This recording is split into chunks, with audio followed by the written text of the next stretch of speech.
मन क्रम वचन कपट तजी, भजन करहु निष्काम। तिनकर हृदय कमल महू, करहु सदा विश्राम। जय श्री राम दोस्तों, आप सभी का एक बार फिर से स्वागत है आपके अपने चैनल सच्चाई क्या है पर्दे के पीछे। हमारे एक व्यूअर्स जिन्होंने मुझसे सवाल किया, पंडित जी क्या आप आत्मा को देख सकते हैं या उससे बात कर सकते हैं। अजमेर से ही हैं प्रकाश जी कुमावत। प्रकाश जी, आपने बहुत ही अच्छा सवाल मुझसे पूछा है। मैं ये कहना चाहूँगा सबसे पहले कि जो भी हमारा शरीर है या जिस इस शरीर को चलाने वाली हम में कोई जीवात्मा है, यह तो आप भी सभी जानते हैं कि इस शरीर में कोई आत्मा है जो हमारे इस निर्जीव शरीर को साकार रूप देकर चला रही है।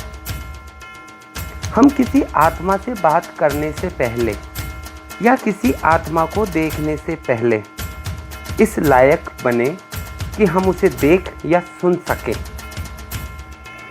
हमारे शरीर में जो आत्मा है उसने हमारी देह को क्यों चुना या उसका मकसद क्या था, उसने हमारे ही शरीर का चयन क्यों किया, क्यों हमारे इस शरीर के अंदर उस आत्मा ने निवास किया। यह सब सवाल हमें स्वयं से करने चाहिए। हमारे शरीर को चलाने वाली आत्मा किस उद्देश्य से हमारे साथ रह रही है, हम उसे ही नहीं सुन पा रहे। वो किस उद्देश्य को लेकर हमारे साथ आई है, हमें यह समझ नहीं आया। तो जो आत्मा निरंतर हमारे शरीर में वास करती है, हमारे साथ रह रही है, हमें चला रही है, हम सर्वप्रथम उसे ही नहीं समझ पा रहे, तो दूसरी आत्माओं से बात करके या उन्हें महसूस करके, उन्हें देख करके हम क्या निर्णय ले पाएंगे। हम भ्रमित हो जाएंगे। प्रत्येक मनुष्य में जीवात्मा निवास करती है, उसे महसूस किया जाए। हर मनुष्य के शरीर में जो आत्मा है उसे महसूस करने के लिए सर्वप्रथम हमें प्रभु की इस सत्ता को स्वीकार करना पड़ेगा कि यह जो हमारा मनुष्य शरीर है केवल एक खोला है, एक वस्त्र है जिसे आत्मा ने धारण कर रखा है, और जो आत्मा मुझ में है वही आत्मा सभी जीवात्माओं में निवास करती है। सभी शरीर देहधारियों में वही आत्मा निवास करती है। जब हम किसी मनुष्य से बात करते हैं तो हमें अपने आप को इतना निष्काम होकर महसूस करना चाहिए कि हमारी आत्मा किसी दूसरी आत्मा से संपर्क कर रही है।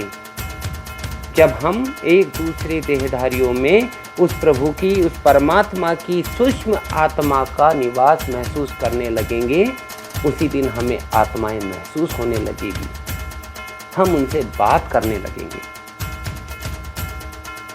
हम आत्मा से बात कर सकते हैं या नहीं?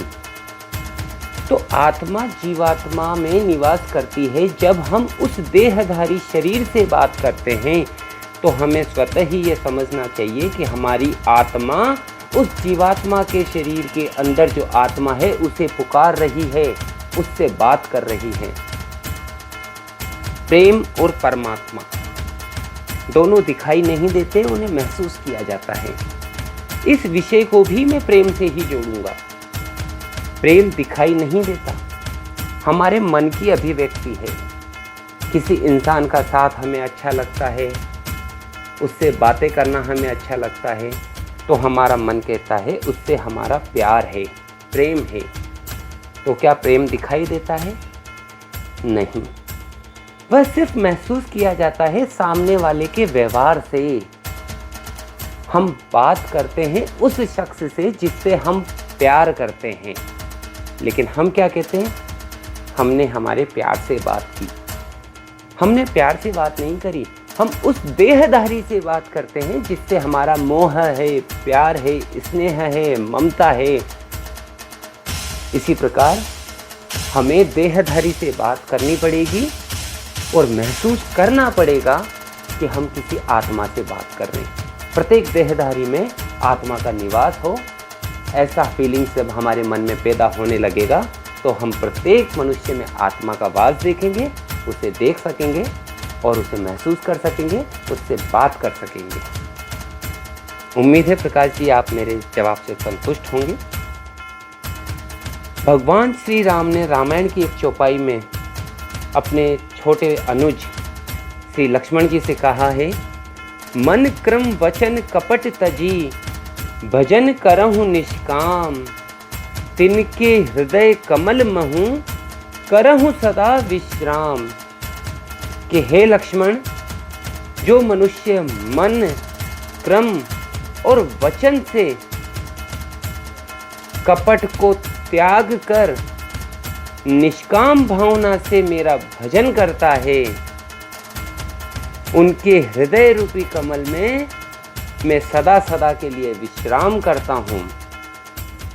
तो अगर हमने हमारे मन क्रम वचन से कपट, लोभ, मोह इन सभी विकारों का नाश कर दिया तो परमात्मा श्री राम स्वयं हमारे मन में निवास करने लग जाते हैं। तो जब भगवान श्री राम स्वयं हमारे मन में निवास करते हैं तो किसी साधारण से मनुष्य की तो क्या बिसात है, उसे तो अपने हृदय में स्वयं हमें निवास देना ही पड़ेगा। प्रेम ही एक ऐसा उपाय है जिससे भगवान तक हमारे वशीभूत हो जाते हैं। तो अगर हम किसी सामने वाले व्यक्ति का वशीकरण करना चाहते हैं, उसे वशीभूत करना चाहते हैं, तो निष्काम भावना से हमें उससे प्रेम करना चाहिए। प्रेम ही ऐसी कुंजी है जिससे इंसान तो क्या, भगवान स्वयं हमारे वशीभूत हो जाते हैं। जय माता जी की मित्रों, माँ काली आप सभी पर आशीर्वाद रखें। शुभाशीष।